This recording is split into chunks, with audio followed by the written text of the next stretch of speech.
નમસ્કાર, હું છું વિહંગા પરમાર. સિટી ન્યૂઝમાં આપનું સ્વાગત છે. સૌપ્રથમ એક નજર આજના મુખ્ય સમાચારો પર. અંકલેશ્વરના ઉદ્યોગોને ગુજરાત ગેસ કંપની દ્વારા આપવામાં આવેલ ગેસ સપ્લાયમાં ઘટાડાની શક્યતા ઊભી થતા ઉત્પાદન પર અસર. મિડલ ઈસ્ટમાં ચાલી રહેલા યુદ્ધના કારણે એલએનજી ગેસની વૈશ્વિક સપ્લાય પર અસર પડી. ઉદ્યોગોને આપવામાં આવતા ગેસ પુરવઠો લગભગ 50% સુધી ઘટાડવાની શક્યતા. ગેસ સપ્લાયમાં ઘટાડો થવાથી કેમિકલ, ડાઇ, સિરામિક અને પ્રોસેસ ઇન્ડસ્ટ્રીઝ જેવા ગેસ આધારિત ઉદ્યોગો પર સીધી અસર થવાની શક્યતા. અંકલેશ્વરના અંડાળા ગામે 2 યુવાનોએ બાઇક વોશિંગ મામલે કિશોરને માર મારતા મોત નીપજ્યું. કિશોરને ફેફસા અને છાતીના ભાગે ઈજા પહોંચતા મોત નીપજ્યું. બી ડિવિઝન પોલીસે બંને યુવકોની ધરપકડ કરી. વાગરાના પિસાદ ગામે ગાળો ભાંડતા મામલો મર્ડર સુધી પહોંચ્યો. વાગરાના પિસાદ ગામે નજીવી બોલાચાલીમાં યુવકની કરપીણ હત્યા. હુમલાખોરે ઈંટના ઘા ઝીકી હત્યાને અંજામ આપ્યો. મિડલ ઈસ્ટ યુદ્ધની પરિસ્થિતિના પગલે વૈશ્વિક ઉર્જા સપ્લાય પર અસર જોવા મળી રહી છે, જેના કારણે અંકલેશ્વર અને પાનોલીના ઉદ્યોગોને ગુજરાત ગેસ કંપની દ્વારા આપવામાં આવતા ગેસ સપ્લાયના ઘટાડાની શક્યતા ઊભા થતા કેમિકલ, ડાઇસ, સિરામિક અને પ્રોસેસ ઇન્ડસ્ટ્રીઝ જેવા ગેસ આધારિત ઉદ્યોગો પર સીધી અસર થવાની શક્યતા વ્યક્ત કરવામાં આવી રહી છે. મિડલ ઈસ્ટમાં ચાલી રહેલા યુદ્ધના કારણે એલએનજી ગેસની વૈશ્વિક સપ્લાય પર અસર પડી રહી છે, જેના કારણે ગુજરાતના મોટા ઔદ્યોગિક વિસ્તારોમાં ચિંતા ફેલાઈ છે. ખાસ કરીને એશિયાની સૌથી મોટી ઔદ્યોગિક વસાહત અંકલેશ્વરના ઉદ્યોગો પર પણ અસર પડી રહી છે. અંકલેશ્વર અને પાનોલી જીઆઈડીસીમાં કેમિકલ અને ફાર્મા ઉદ્યોગકારો માટે ગેસ સપ્લાયમાં ઘટાડાની શક્યતા ઊભી થઈ છે. ગુજરાત ગેસ કંપની દ્વારા ઉદ્યોગોને મોકલવામાં આવેલી ઈમેલ સૂચના મુજબ એલએનજી ગેસની ઉપલબ્ધતા ઘટતા રજિસ્ટર ઉદ્યોગોને આપવામાં આવતો ગેસ પુરવઠો લગભગ 50% સુધી ઘટાડવામાં આવી શકે છે. જ્યારે નોન રજિસ્ટર એમએસએમઈ ઉદ્યોગોને ગેસનો વપરાશ બંધ કરવા માટે પણ સૂચના આપવામાં આવી છે. સાથે જ જો ગેસનો વપરાશ ચાલુ રાખવામાં આવશે તો ગુજરાત ગેસ કંપની દ્વારા લાગુ કરવામાં આવેલા વધારાના ચાર્જ પણ ચૂકવવા પડશે તેમ જણાવવામાં આવ્યું છે. કંપનીએ ગેસ સપ્લાય કરાર હેઠળ ફોર્સ મેજર જાહેર કરીને ઉદ્યોગોને ગેસના વપરાશમાં મર્યાદા રાખવા સૂચના આપી છે. મિડલ ઈસ્ટમાં ચાલી રહેલા સંઘર્ષના કારણે હોર્મુઝમાં શિપિંગમાં અવરોધ ઊભો થતાં એલએનજી સપ્લાયમાં ખલેલ પડી છે. આ માર્ગ વિશ્વના મોટા પ્રમાણમાં તેલ અને ગેસ પરિવહન માટે મહત્વનો હોવાથી તેમાં અવરોધ ઊભો થતાં વૈશ્વિક સપ્લાય ચેન પર સીધી અસર પડી છે, જેના કારણે ભારતમાં એલએનજી આયાતમાં વિક્ષેપ આવ્યો છે. ગેસ સપ્લાયમાં ઘટાડો થવાથી કેમિકલ, ડાઇસ, સિરામિક અને પ્રોસેસ ઇન્ડસ્ટ્રી જેવા ગેસ આધારિત ઉદ્યોગો પર સીધી અસર થવાની શક્યતા વ્યક્ત કરવામાં આવી છે, જેના કારણે ઉત્પાદન ખર્ચ વધવા સાથે પ્રોડક્શન ઘટાડવાની સ્થિતિ પણ ઊભી થઈ છે. આ વચ્ચે અંકલેશ્વર અને પાનોલી ઉદ્યોગ મંડળ દ્વારા પણ એલએનજી ગેસની અછત અંગે ચિંતા વ્યક્ત કરવામાં આવી છે. ઉદ્યોગકારોનું કહેવું છે કે જો હાલની પરિસ્થિતિ લાંબા સમય સુધી યથાવત રહેશે તો ઔદ્યોગિક ઉત્પાદન પર તેની ગંભીર અસર જોવા મળી શકે છે. આ પરિસ્થિતિમાં અંકલેશ્વર, પાનોલીના ઉદ્યોગકારો આશા રાખી રહ્યા છે કે મિડલ ઈસ્ટમાં ચાલી રહેલું યુદ્ધ વહેલી તકે સમાપ્ત થાય અને ગેસ સપ્લાય ફરી સામાન્ય બને. સાથે જ ભારત સરકાર ગેસના ભાવમાં રાહત આપે અને એમએસએમઈ ઉદ્યોગોને મુશ્કેલીના સમયમાં જરૂરી ગેસનો જથ્થો ઉપલબ્ધ કરાવે તેવી માંગ પણ કરવામાં આવી છે. નોંધનીય છે કે રશિયા સાથે ક્રૂડ ઓઇલ સંબંધિત કરાર થવાના મહત્વના અહેવાલો પણ સામે આવી રહ્યા છે. જો તે હકીકતમાં અમલમાં આવે તો ઉર્જા ક્ષેત્રમાં થોડીક રાહત મળવાની શક્યતા વ્યક્ત કરવામાં આવી રહી છે. ગ્રીન એનર્જી તરીકે ગેસનો ઉપયોગ કરતા ઉદ્યોગકારો સરકાર પાસે વહેલી તકે રાહત મળે તેવી આશા રાખીને બેઠા છે. અત્યારે ઈરાન, અમેરિકા, ઇઝરાયલના યુદ્ધના કારણે મિડલ ઈસ્ટમાં પણ જે યુદ્ધની પરિસ્થિતિ સર્જાઈ છે એના કારણે ક્રૂડ ઓઇલ આધારિત અખાતી દેશોમાંથી આવતું જે પ્રોડક્ટ છે એના કારણે ઘણી બધી શોર્ટેજ ઊભી થવાની શક્યતા છે. સરકારના પ્રયત્નો છે કંટ્રોલ કરવો અને એ આવશ્યકતા પણ છે. ઉદ્યોગોમાં જરૂરિયાત છે પણ કદાચ ભાવ વધારાના કારણે ઓર્ડરો વધઘટ આવે તો જરૂરિયાત ઓછી પણ ઊભી થાય. પણ જે કંઈ વ્યવસ્થા અત્યારે છે અને રશિયામાંથી જે મળવાનું છે ક્રૂડ ઓઇલ એ બધું જોતો બહુ મુશ્કેલી ન પડે હાલના સંજોગ. પણ જો યુદ્ધ લાંબુ ચાલ્યું તો એની તકેદારીના ભાગરૂપે અત્યારે ગુજરાત ગેસ જે સરકારી સંસ્થા છે એને ઇન્ડસ્ટ્રીયલ જે બોટલિંગ છે કે ઇન્ડસ્ટ્રીયલ સપ્લાય છે એના ઉપર ફેબ્રુઆરીનો જે વપરાશ હતો એના 50% આ વર્ષ આ મહિને લેવો ને વધારાનો ચાર્જ હોય તો વધારાના ભાવે લેવો અને જરૂરિયાત પડે તો એ પણ વધારે ન પણ મળે. આ બધી જે આગોતરી તૈયારી કરેલી છે એ જરૂરી પણ છે અને આપણે આશા રાખીએ કે આપણા વડાપ્રધાનશ્રીની મધ્યસ્થતા જો થાય અને વાતચીતો ચાલી રહી છે અને બધા જ વસુંધૈવ કુટુંબકમની ભાવનાથી સમજે વર્લ્ડ લેવલે તો યુદ્ધ જલ્દી પતી જાય. જો નહીં પૂરું થયું તો આપણે જે રીતના કોરોનામાં સરકારી તંત્ર મેનેજમેન્ટ કરતી હતી સપ્લાયની, એવી રીતના gas supply, petrol supply, crude આધારિત જેટલી પ્રોડક્ટ છે એનું કંટ્રોલિંગ આવી જાય, અને એવું આવી જાય તો નાગરિકે શું કરવું એ પણ પરિસ્થિતિ આવે. અત્યારે આપણે ઇન્ડસ્ટ્રીની વાત કરીએ છીએ, પછી ઘરગથ્થુ ગેસ સપ્લાય માટે જે રિઝર્વ રાખે છે એ પણ પૂરો થાય તો શું કરવું, એ બધી ચર્ચાઓ ચાલી રહી છે. અત્યારે જે માનો કે ગેસ પર સપ્લાય પર કાપ મૂકવામાં આવે તો ઉદ્યોગોના ઉત્પાદન ઉપર કેટલી અસર પડે, ઉદ્યોગો પર કેટલી અસર પડે? અત્યારે જો કાપ મૂકવાનું ઓલરેડી ચાલુ થઈ ગયું છે, સામે ઓર્ડરો આવે પણ નહીં, અને આવવાના હોય કારણ કે જવાનું જ નથી, જે કોઈ પડ્યા છે એ પણ જવાના નથી. અને ક્રૂડ વધવાથી બધી જ કેમિકલ પ્રોડક્ટો ક્રૂડ આધારિત છે, બેન્ઝીન આધારિત, એટલે એના ભાવ પણ જબરજસ્ત વધી રહ્યા છે, એટલે નવા ઓર્ડર પણ નહીં મળે. પણ છતાં લોબી યુદ્ધ પછી જરૂરિયાત ઊભી થઈ તો ભાવ વધારા સાથે બીજા ઓપ્શનો મિડલ ઇસ્ટ સિવાયના રશિયાના ને બધા સ્વીકારી અને મહત્તમ ઉદ્યોગો ચાલે એવા પ્રયત્ન સરકાર કરશે, અને આપણે પણ એમાં યોગદાન આપવું પડે. અત્યારે ઉનાળો છે તો સૌર ઉર્જાનો વધુમાં વધુ ઉપયોગ કરીએ.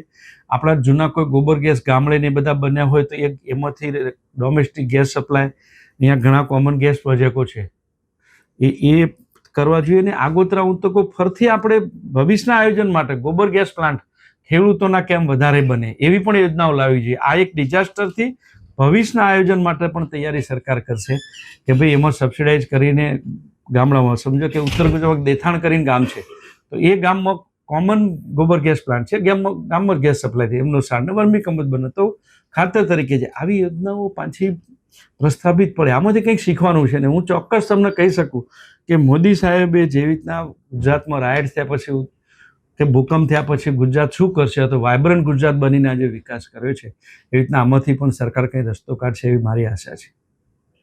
ઉત્પાદનમાં તો 100% અસર દેખાશે જ, પણ જોડે જોડે ગવર્મેન્ટના એક પ્રયાસો ચાલી રહ્યા છે ગુજરાત ગવર્મેન્ટના. લાઈક અત્યારે આપણે એક સર્ક્યુલર એવું ગુજરાત બોર્ડનું જીપીસીબી તરફથી કે ભાઈ તમે જે લોકો બોઇલરમાં ગેસ યુઝ કરો છો તો એના માટે ઇમિડિયેટ કોઈ પણ પ્રકારની પરમિશન વગર તમને અત્યારે લાકડા અથવા જે બ્રિકેટ યુઝ કરી અને તમે જે ઉત્પાદનને અસર ના થાય એના માટે પ્રયાસો એક લેવલ ઉપર એક સર્ક્યુલર આવી ગયો છે. જોડે જોડે અનેક ટાઈપના સર્ક્યુલરો ઉપર ગવર્મેન્ટ, સ્ટેટ ગવર્મેન્ટ અને આપણી જે સેન્ટ્રલ ગવર્મેન્ટ અને સહિયારો કન્ટિન્યુ એ લોકો એની ઉપર ડિસ્કશનમાં છે. અમે લોકો બી એને રિલેટેડ અમારી પાસે બી અમુક રિવ્યૂ આવતા હોય છે કે ભાઈ કઈ રીતે આને મેન્ટેન કરવું, કઈ રીતે આમાંથી બહાર નીકળવું, કારણ કે આ પરિસ્થિતિ વર્લ્ડ વાઇડ છે. તો એના આપણે કઈ રીતે આપણે ખાલી ઇન્ડિયન ગવર્મેન્ટ અને આપણા સહિયારા પ્રયાસથી કઈ રીતે એમાંથી બહાર નીકળી શકીએ, તો આમાં ખાસ કરીને ઇન્ડસ્ટ્રીઝ અને ગવર્મેન્ટ એનો જેટલો બી સમન્વય થઈ અને જે કંઈ ડિસ્કશનો થશે એ આપણા માટે બેસ્ટ પ્રયાસ રહેશે. અંકલેશ્વરના અંડાળા ગામમાં ક્રિકેટ ગ્રાઉન્ડ પાસે બે યુવકોએ બાઇક વોશિંગ મામલે 17 વર્ષીય કિશોરને માર મારી મોતને ઘાટ ઉતારી દેતા ચકચાર મચી જવા પામી હતી. પોલીસે ગણતરીના સમયમાં જ બંને આરોપી યુવકની ધરપકડ કરી છે. અંકલેશ્વરના અંડાળા ગામના કૈલાસ ટેકરી ખાતે રહેતા પ્રિયાબેન શૈલેષ વસાવાના 17 વર્ષીય પુત્ર રોહન વસાવા તેના મિત્રો સાથે અંડાળા ગામના ક્રિકેટ ગ્રાઉન્ડ ખાતે બેસવા ગયા હતા. તે સમયે તેનો મિત્ર નિલેશ મુકેશ વસાવાના મોબાઈલ ફોન ઉપરથી રોહનને ફોન આવ્યો હતો અને તેનો ફોન તૂટી જતાં લઈ જવાનું કહ્યું હતું. જે બાદ થોડીવારમાં તેના મિત્રો રોહનને બેહોશ હાલતમાં બાઇક ઉપર ફળિયામાં લઈ આવ્યા હતા, જેને 108 સેવાની મદદ વડે ગળખોલ સરકારી હોસ્પિટલમાં ખસેડવામાં આવ્યો હતો, જ્યાં તેને તપાસી તબીબે મૃત જાહેર કર્યો હતો. જે બાદ પોસ્ટમોર્ટમ દરમિયાન તબીબે પ્રાથમિક અભિપ્રાયમાં રોહનને છાતીમાં ફેફસાના ભાગે ઈજાઓ થતાં મોત નીપજ્યું હોવાનું સામે આવ્યું હતું. રોહન વસાવાને તેના અંડાળાના મિત્ર સાહિલ ગણપત વસાવા અને નિલેશ દિનેશ વસાવાએ બાઇક વોશિંગ બાબતે ઝઘડો કરી છાતી અને પેટના ભાગે માર મારી મોત નિપજાવ્યું હોવાનું જાણવા મળ્યું હતું. બનાવ અંગે અંકલેશ્વર બી ડિવિઝન પોલીસે હત્યા અંગેનો ગુનો નોંધી વધુ તપાસ હાથ ધરી હતી. દરમિયાન પોલીસે સાહિલ વસાવા અને નિલેશ વસાવાની ધરપકડ કરી કાયદેસરની કાર્યવાહી હાથ ધરી છે. વાગરાના પિસાદ ગામે નજીવી બાબત હત્યા સુધી પહોંચતા ગ્રામજનોમાં ફફડાટ ફેલાઈ જવા પામ્યો હતો. આ અંગે મૃતકના પરિવારે પોલીસ મથકે ફરિયાદ નોંધાવતા પોલીસે આરોપીઓને ઝડપી પાડવાના ચક્રો ગતિમાન કર્યા હતા. વાગરા તાલુકાના પિસાદ ગામે ગત રાત્રિના ખૂનનો મામલો સામે આવ્યો હતો. પિસાદ ગામે પંચાયત ફળિયામાં રહેતા સૂર્યવર્ધન ઉર્ફે સુરેશ છગન મકવાણા ઉંમર 47 ગતરોજ રાત્રિના 11 વાગે ગામના મહાદેવ મંદિરના દરવાજા પાસે ઊભા હતા, જ્યાં સુરેશે કમલેશભાઈ રમણભાઈ મકવાણાને ગાળો બોલી હતી. ગાળાગાળીથી શરૂ થયેલી આ બોલાચાલીએ જોતજોતામાં હિંસક વળાંક લીધો હતો. આવેશમાં આવી કમલેશ મકવાણાએ નીચે પડેલી ઈંટ ઉપાડી સૂર્યવર્ધનના માથાના ભાગે ઘા કર્યો હતો. માથાના ભાગે થયેલા ગંભીર ઈજાના કારણે સૂર્યવર્ધન લોહીલુહાણ હાલતમાં જમીન પર ઢળી પડ્યો હતો અને કરુણ મોતને ભેટ્યો હતો. આ ઘાતકી હત્યાના સમાચાર વાયુવેગે પ્રસરતા વાગરા પોલીસનો કાફલો તાત્કાલિક ઘટનાસ્થળે દોડી ગયો હતો. પોલીસે મૃતદેહનો કબજો મેળવી વાગરા આરોગ્ય કેન્દ્ર ખાતે પીએમ અર્થે ખસેડ્યો હતો. હત્યાની ગંભીરતાને જોતા ડીવાયએસપી પીએલ ચૌધરી પોતે સ્થળ પર પહોંચી ગયા હતા અને તપાસનો ધમધમાટ તેજ કર્યો હતો. આ બનાવને પગલે પીસાદ ગામમાં ચકચાર મચી જવા પામી હતી. આરોપી સામે વાગરા પોલીસ મથકમાં મૃતકના પિતાએ ફરિયાદ નોંધાવી હતી, જેને પગલે વાગરા પોલીસે હત્યારા કમલેશ વિરુદ્ધ ભારતીય ન્યાય સંહિતા 2023ની કલમ 103(1) અને 118(2) મુજબ ગુનો નોંધવામાં આવ્યો હતો. આ અંગે વધુ તપાસ પોલીસ ઇન્સ્પેક્ટર એચબી ગોહિલ દ્વારા ચલાવવામાં આવી રહી છે. શાંત ગણાતા પીસાદ ગામમાં બનેલી ઘટનાને લઈને પંથકના રહીશોમાં ફફડાટ વ્યાપી જવા પામ્યો છે. અત્રે ઉલ્લેખનીય છે કે છેલ્લા ટૂંકા ગાળામાં જ હત્યાનો આ ત્રીજો બનાવ સામે આવ્યો છે. પ્રથમ રહાટ નજીક બનેલી લોહિયાળ ઘટના, ત્યારબાદ પીપલિયા ગામે થયેલી વૃદ્ધની હત્યા અને હવે પીસાદ ગામમાં ખેલાયેલ ખૂની ખેલે કાયદો અને વ્યવસ્થા સામે સવાલો ઊભા કર્યા છે. ત્યારે વાગરા પોલીસ કડા ખાતે ગુનેગારો સામે કાયદાનો સિકંજો કસી પ્રજાને ભયમુક્ત બનાવે તેવી લોકમાંગ પંથકમાં ઉઠવા પામી છે. ભરૂચ જિલ્લામાં વિવિધ વિસ્તારોમાં ગેરકાયદેસર રીતે માટી અને રેતીના ખોદકામના બનાવો સામે આવતા હોવાની ફરિયાદ વચ્ચે હવે ફરિયાદ કરનારાઓની વ્યક્તિગત માહિતી લીક થતી હોવાનો ગંભીર આક્ષેપ સામે આવ્યો છે. આ મુદ્દે જિલ્લા કલેક્ટરને લેખિત રજૂઆત કરી સમગ્ર મામલે નિષ્પક્ષ તપાસ કરવાની માંગ કરવામાં આવી છે. પ્રાપ્ત માહિતી મુજબ ગેરકાયદેસર ખોદકામ અંગે સંબંધિત અધિકારીઓ તથા ખાણ ખનીજ વિભાગને વારંવાર લેખિત અને મૌખિક રજૂઆતો કરવામાં આવી રહી છે. જોકે ફરિયાદ કર્યા બાદ થોડા જ સમયમાં ખોદકામ સાથે સંકળાયેલા લોકોને ફરિયાદ કરનાર વ્યક્તિનું નામ તેમજ મોબાઈલ નંબર જેવી માહિતી મળી જતી હોવાના આક્ષેપ ઉઠ્યા છે.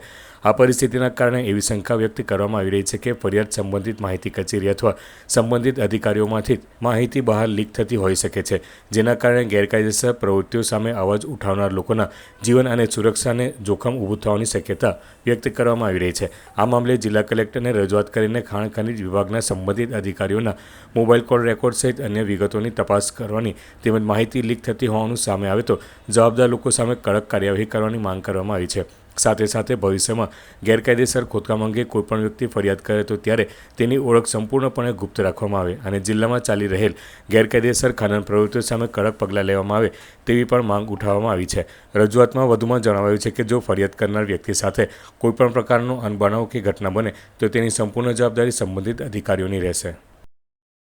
ભરૂચ જિલ્લાની અંદર ઘણી જગ્યાએ જે ગેરકાયદેસર પ્રવૃત્તિઓ ચાલે છે, જેવી કે ખાણ ખનીજની અંદર લાગતા વળગતા જે ખોટી રીતે ગેરકાયદેસર રીતે માટીકામ, રેતીકામ જે રીતે ખોદકામ કરી રહ્યા છે અને ભરૂચ જિલ્લાને જે બદનામ કરવાનું જે કાવતરું ચાલી રહ્યું છે, એની રજૂઆતો આપણે જ્યારે વારંવાર ખાણ ખનીજને આપતા હોય છે ત્યારે આ જે વ્યક્તિના વિરુદ્ધની અંદર જે રજૂઆત આપી છે, એના જે વિડીયો અને ફોટા જે મોકલ્યા છે એ ખાણ ખનીજ સિવાય આપણે કોઈને પણ મોકલતા ન હોય તેમ છતાં પણ જે આરોપી છે, જે ગેરકાયદેસર જે પ્રવૃત્તિઓ કરે છે, આવા લોકોને જ્યારે ખબર પડી જતી હોય, આ ખૂબ ગંભીર બાબત છે.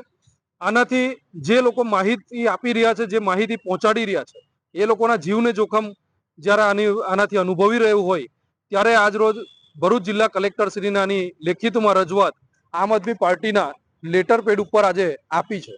આગામી દિવસોની અંદર અમે આશા રાખીએ છીએ કે ગેરકાયદેસર જે પ્રવૃત્તિઓ ચાલે છે એ બંધ થવી જોઈએ. આજે દારૂની જે દેશી દારૂના અડ્ડાઓ ચાલતા હોય એની જ્યારે માહિતી જ્યારે જનતા આપતી હોય છે, આ ફક્ત અમે નહીં પરંતુ જાહેર જનતા કોઈ પણ આપતી હોય તે તમામ લોકોના નામ અને નંબર સહિત એ લોકોના વ્યક્તિ નામ સહિત એ લોકો જ્યારે ડિક્લેર કરતા હોય છે, આ ખૂબ ગંભીર બાબત છે. આની ઉપર કાયદાકીય પ્રક્રિયામાં જે કાયદાકીય પ્રક્રિયા હાથ ધરાવી જ જોઈએ. કલેક્ટર સાહેબને અમે રજૂઆત કરી છે કે ખાણ ખનીજના જે કોઈ પણ અધિકારી હોય કે જે કોઈ પણ લાગતા વળગતા કચેરીના અધિકારી હોય એ લોકોના મોબાઈલ નંબર પણ આની અંદર ચેક કરવામાં આવે. એ લોકો કયા કયા આવા ભૂમાફિયાઓ સાથે સંકળાયેલા છે એની પણ તપાસ થવી જોઈએ. આ તમામ તપાસ સાથે અમે ભરૂચ જિલ્લા કલેક્ટરશ્રીને આજે રજૂઆત કરી છે. હાલ મુસ્લિમ સમુદાયમાં અતિ પવિત્ર ગણાતો રમઝાન માસ ચાલી રહ્યો છે. મુસ્લિમ બિરાદરો રોઝા રાખી અલ્લાહની ઇબાદત કરી રહ્યા છે ત્યારે આકરી ગરમી પડી રહી છે. તેવી પરિસ્થિતિમાં પણ નાના ફૂલસવાન બાળકો રોઝા રાખી પરવરદિગારની બંદગી કરી રહ્યા છે. ત્યારે ભરૂચના ડુંગરી શેરપુરા રોડ સ્થિત ફેઝ પાર્ક ખાતે રહેતા પિતા મંજૂર ઇલાહી સૈયદ અને માતા સાબાના બાનુની માત્ર 7 વર્ષની દીકરી અલમીરા સૈયદે પોતાના જીવનકાળનો પ્રથમ રોજો રાખી બંદગી કરી છે. આકરી ગરમીમાં નાની બાળકીએ રોજો રાખી અલ્લાહ પ્રત્યેની ઇબાદત અને મક્કમ મનોબળની સાબિતી આપી છે. સાંજે ઇફતારીના સમયે પરિવારના લોકોએ બાળકીને ફુલહાર પહેરાવી તેની હિંમતને બિરદાવી હતી. અંકલેશ્વર નગરપાલિકા દ્વારા વોર્ડ નંબર 1 થી 5 નો સેવા સેતુ કાર્યક્રમનું પાલિકાની ડિસ્પેન્સરી ખાતે આયોજન કરવામાં આવ્યું હતું, જેમાં તંત્રના 13 વિભાગોની 56 જેટલી સેવાઓ આવરી લેવામાં આવી હતી. રાજ્યમાં વહીવટમાં પારદર્શિતા વધે તેમજ પ્રજાની વ્યક્તિલક્ષી રજૂઆતોનો ઉકેલની ઝડપ વધે તે હેતુસર તેમજ છેવાડાનો કોઈપણ સાચો લાભાર્થી સરકારી યોજનાઓથી વંચિત ન રહે તે માટે સેવા સેતુ કાર્યક્રમનું આયોજન કરવામાં આવ્યું છે. ત્યારે અંકલેશ્વર નગરપાલિકા દ્વારા પાલિકા સંચાલિત ડિસ્પેન્સરી ખાતે નગરપાલિકાના 1 થી 5 વોર્ડના સેવા સેતુ કાર્યક્રમનું આયોજન કરવામાં આવ્યું હતું. આ સેવા સેતુમાં અંકલેશ્વરના નાયબ કલેક્ટર ભવદીપસિંહ જાડેજા, મામલતદાર રાજન વસાવા, નગરપાલિકાના ઇન્ચાર્જ પ્રમુખ ભાવેશ કાયસ્થ, પાલિકાના ચીફ ઓફિસર કેશવ કોલડિયા અને પાલિકાના સભ્યો ઉપસ્થિત રહ્યા હતા. આ સેવા સેતુમાં નગરજનોએ વહીવટીતંત્રના વિવિધ 13 વિભાગોની 56 જેટલી સેવાઓનો સ્થળ ઉપર લાભ લીધો હતો. સાથે આયુષ્યમાન ભારત કાર્ડ માટે લાભાર્થીઓ ઉમટી પડ્યા હતા. આ કાર્યક્રમમાં આરોગ્ય વિભાગ દ્વારા વેક્સિન સહિત આરોગ્ય ચકાસણી કરવામાં આવી હતી. આ પ્રસંગે 13 વિભાગોના અધિકારીઓ, કર્મચારીઓ અને નગરજનો ઉપસ્થિત રહ્યા હતા. આજ રોજ અંકલેશ્વર નગરપાલિકા હદ વિસ્તારમાં વોર્ડ નંબર 1 થી 5ના સેવા સેતુનો કાર્યક્રમ રાખવામાં આવ્યો છે, જેમાં 13 જેટલા વિભાગો અને 56 જેટલી સેવાઓની અહીંયા આગળ પરિપૂર્ણતા કરવામાં આવશે. નાગરિકોને સુખાકારી માટે સરળ રીતે એક જ જગ્યા પર એક જ દિવસમાં એમના પ્રશ્નોનો નિકાલ મળે એ માટે 56 સેવાઓની એક જ જગ્યા પર આયોજન કર્યું છે. અંકલેશ્વરના નાગરિકોને વોર્ડ નંબર 1 થી 5ના નાગરિકો સવારે 9 થી લઈને સાંજે 5 વાગ્યા સુધી આ સેવાનો લાભ લઈ શકે. અસ્તુ. રાજ્ય સરકાર દ્વારા સેવા સેતુ કાર્યક્રમ યોજવાનું નક્કી કરવામાં આવેલ છે, જેમાં અગાઉ 10 સેવા સેતુ કાર્યક્રમ પૂર્ણ થયેલ છે અને હાલ સરકાર દ્વારા 2-0 સેવા સેતુ કાર્યક્રમ યોજવાનું નક્કી કરવામાં આવેલું છે, જેમાં નગરપાલિકા શહેરી વિસ્તારમાં 55 સેવાઓ અને 13 વિભાગો દ્વારા કામગીરી કરવામાં આવી રહેલ છે, જેમાં પ્રજાના પ્રશ્નોનો સ્થળ પર જ નિકાલ કરવામાં આવશે. ભરૂચ જિલ્લાના દહેગામ નજીક દિલ્હી મુંબઈ એક્સપ્રેસ હાઈવે પર ટ્રેલર અને ટેન્કર વચ્ચે અકસ્માત સર્જાયો હતો. અકસ્માતમાં 2 વ્યક્તિઓ ઈજાગ્રસ્ત થયા હોવાનું જાણવા મળ્યું છે. પ્રાપ્ત માહિતી મુજબ દહેજ એક્સપ્રેસ હાઈવે પર ટ્રેલર અને ટેન્કર અથડાતા અકસ્માત સર્જાયો હતો. અકસ્માતની અસર એટલી જોરદાર હતી કે ટેન્કરના કેબિનમાં એક વ્યક્તિ ફસાઈ ગયો હતો. ઘટનાની જાણ થતાં જ રાહત બચાવ ટીમ તાત્કાલિક ઘટનાસ્થળે પહોંચી હતી. રેસ્ક્યુ ટીમ દ્વારા કટર મશીનની મદદથી ટેન્કરના કેબિનને કાપી અંદર ફસાયેલ વ્યક્તિને બહાર કાઢવામાં આવ્યો હતો. ઈજાગ્રસ્ત બંને વ્યક્તિઓને સારવાર માટે નજીકની હોસ્પિટલ ખાતે ખસેડવામાં આવ્યા હોવાનું જાણવા મળ્યું છે.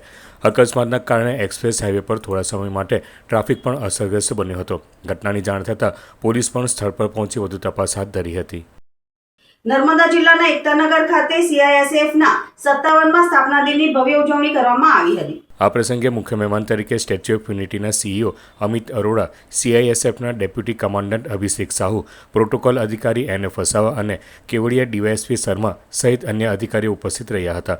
કાર્યક્રમ દરમિયાન CISFના જવાનો દ્વારા વિવિધ સુરક્ષા કરતબો અને ડેમો રજૂ કરવામાં આવ્યા હતા, જેમાં ખાસ કરીને બોમ્બ વિરોધી દળ ડોગ સ્ક્વોડ દ્વારા સંશોધન કામગીરી, VIP સુરક્ષા માટે તૈનાત જવાનો દ્વારા સુરક્ષા ડેમો, જેમાં સુરક્ષા વ્યવસ્થાની કામગીરી કેવી રીતે કરવામાં આવે છે તેનું જીવંત પ્રદર્શન કરવામાં આવ્યું હતું. આ સાથે CISFના જવાનો દ્વારા પોતાની ફરજ સાથે જોડાયેલું ટેલેન્ટ, તાલીમ અને શિસ્તનું પ્રદર્શન પણ કરવામાં આવ્યું હતું, જે ઉપસ્થિત મહેમાનો અને દર્શકો માટે આકર્ષણનું કેન્દ્ર બન્યું હતું. ખાસ કરીને એન્ટી ટેરર સ્ક્વોડ દ્વારા આપવામાં આવેલ ડેમો દરમિયાન જોખમી પરિસ્થિતિમાં સુરક્ષા દળો કેવી રીતે ઝડપી કાર્યવાહી કરે છે તેનું પ્રદર્શન કરવામાં આવ્યું હતું, જેને દર્શકો દ્વારા ભારે તાળીઓ સાથે વધાવવામાં આવ્યું હતું. આ કાર્યક્રમ CISFની શૌર્ય, શિસ્ત અને દેશની સુરક્ષા પ્રત્યેની પ્રતિબદ્ધતા દર્શાવતો રહ્યો હતો. आज CISF इकाई SOU एकता नगर का वार्षिक जो हमारा स्थापना दिवस बल का होता है उसकी परेड एक आयोजित की गई थी.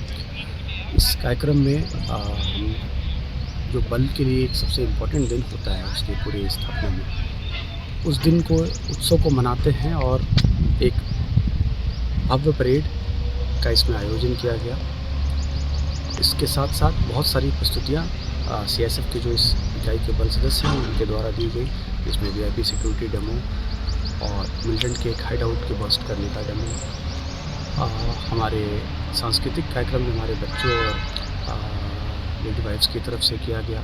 साथ ही साथ नारी शक्ति और सशक्तिकरण को ये मैसेज को देते हुए एक हमारी तरफ से नुक्कड़ नाटक भी किया गया, जिसमें हमने कोशिश की है ये दिखाने की कि आम तौर पे नारी हमारी जो शक्ति है उनको आए दिन सार्वजनिक जीवन में क्या क्या कठिनाइयों का सामना करना पड़ता है और कैसे इस भ्रांतियों को, इन प्रेजुडिसेस को ख़त्म करके नारी को सशक्तिकरण किया जा सकता है. આમોદ નગરપાલિકા પટાંગણમાં 11મા તબક્કાનો સેવા સેતુ કાર્યક્રમ અધિકારીઓ તેમજ ભારતીય જનતા પાર્ટીના હોદ્દેદારો દ્વારા દીપ પ્રાગટ્ય કરી ખુલ્લો મૂકવામાં આવ્યો હતો. આ કાર્યક્રમનો પ્રારંભ વહીવટી અધિકારીઓ અને ભારતીય જનતા પાર્ટીના સ્થાનિક હોદ્દેદારો દ્વારા પરંપરાગત રીતે દીપ પ્રાગટ્ય કરીને કરવામાં આવ્યો હતો.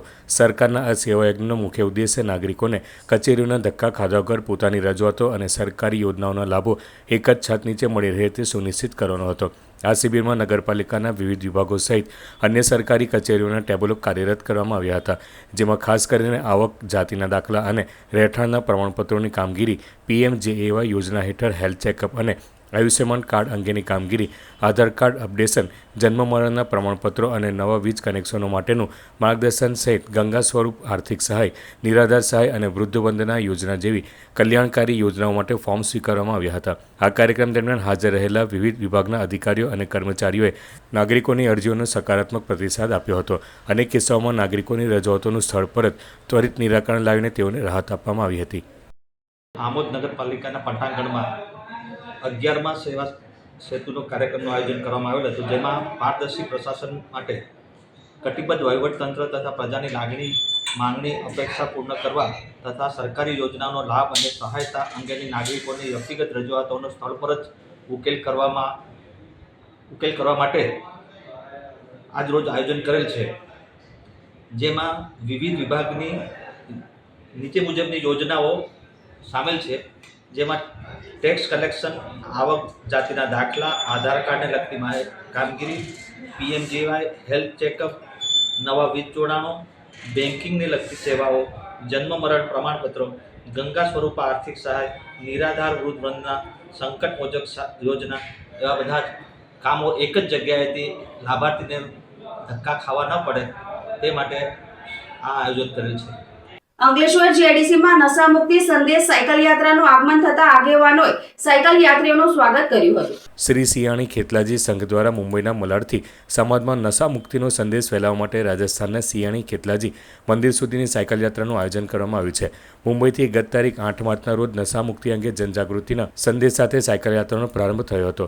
આ સાયકલ યાત્રા આજરોજ અંકલેશ્વર GIDC ખાતે આવી પહોંચતા ભવ્ય સ્વાગત કરવામાં આવ્યું હતું અને ટૂંકા વિરામ બાદ યાત્રા ભરૂચ તરફ જવા રવાના થઈ હતી. આ સાયકલ યાત્રા આગામી તારીખ 22 માર્ચના રોજ સિયાણા ખેતલાજી મંદિર ખાતે પહોંચી સમાપન કરાશે. યાત્રા દરમિયાન શ્રદ્ધાળુઓ દ્વારા લોકોમાં નશા મુક્તિ અંગે જાગૃતિ લાવવાનો સંદેશ આપવામાં આવી રહ્યો છે. जय खेतलाजी। खेतलाजी अपने सियाना खेतलाजी के लिए एक यात्रा शुरू की है मलाड से सियाना के लिए, और हम लोग वहाँ से 8 तारीख को रवाना हुए थे. आज हमारा 4था दिन है. आज हम लोग अंकलेश्वर में दोपहर का भोजन की व्यवस्था हमारे गणपत भाई जी ने यहाँ पे की है और हम सब लोग यहाँ पे आए हैं और हम आगे की यात्रा आज हमारा भरूच में होल्ड है और लास्ट 22 तारीख को हमारे खेतलाजी सियाना में बहुत बड़ा मेला है, तो आप सब लोग को पधारना है. और हम लोग एक हमारे पिंटू भाई जी महाराज की आशीर्वाद से हम लोग ये यात्रा कर रहे हैं और लोगों को सनातन धर्म के लिए जागरूक कर रहे हैं और नशा मुक्ति के बारे में हम सबको एक संदेश दे रहे हैं. बाकी सभी को साथ चलकर मेले का लाभ लेवे और सबको साथ आना है. जय खेतलाजी. અંકલેશ્વરના અંડાળા ગામના બોરિંગ ચોક વિસ્તારમાંથી ચોરી થયેલ 4 બકરાના ગુનામાં સંડોવાયેલા વધુ એક આરોપી ગિરીશ જાપા તળપદાને નડિયાદથી ઝડપી પડી વધુ તપાસ હાથ ધરવામાં આવી છે.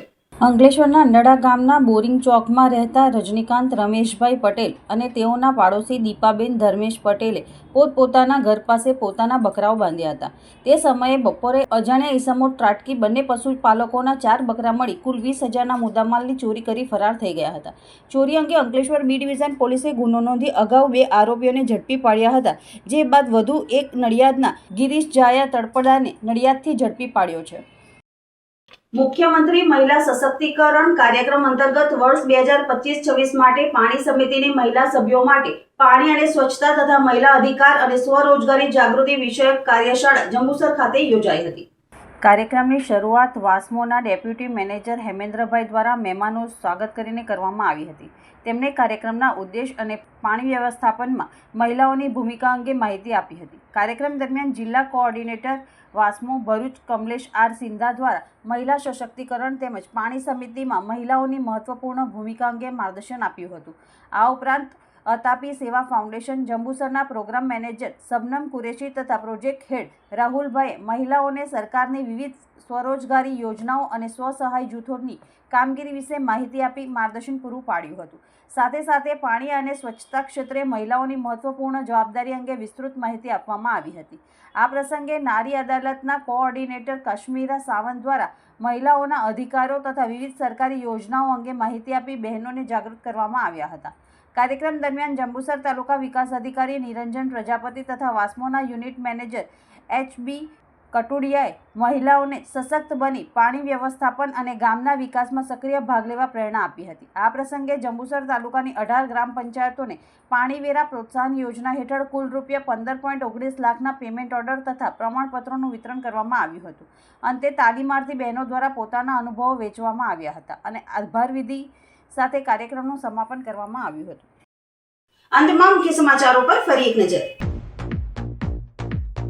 અંકલેશ્વરના ઉદ્યોગોને ગુજરાત ગેસ કંપની દ્વારા આપવામાં આવેલ ગેસ સપ્લાયમાં ઘટાડાની શક્યતા ઊભી થતા ઉત્પાદન પર અસર. મિડલ ઈસ્ટમાં ચાલી રહેલા યુદ્ધના કારણે LNG ગેસની વૈશ્વિક સપ્લાય પર અસર પડી. ઉદ્યોગોને આપવામાં આવતા ગેસ પુરવઠો લગભગ 50% સુધી ઘટાડવાની શક્યતા. ગેસ સપ્લાયમાં ઘટાડો થવાથી કેમિકલ, ડાઇ, સિરામિક અને પ્રોસેસ ઇન્ડસ્ટ્રીઝ જેવા ગેસ આધારિત ઉદ્યોગો પર સીધી અસર થવાની શક્યતા. અંકલેશ્વરના અંડાળા ગામે 2 યુવાનોએ બાઇક વોશિંગ મામલે કિશોરને મારતા મોત નીપજ્યું. કિશોરને ફેફસા અને છાતીના ભાગે ઈજા પહોંચતા મોત નીપજ્યું. બી ડિવિઝન પોલીસે બંને યુવકોની ધરપકડ કરી. વાગરાના પિસાદ ગામે ગાળો ભાંડતા મામલો મર્ડર સુધી પહોંચ્યો. વાગરાના પિસાદ ગામે નજીવી બોલાચાલીમાં યુવકની કરપીણ હત્યા. હુમલાખોરે ઈંટના ઘા ઝીકી હત્યાને અંજામ આપ્યો. આજના સિટી ન્યૂઝ સમાપ્ત થયા. નવીન સમાચારો સાથે ફરી મળીશું. નમસ્કાર.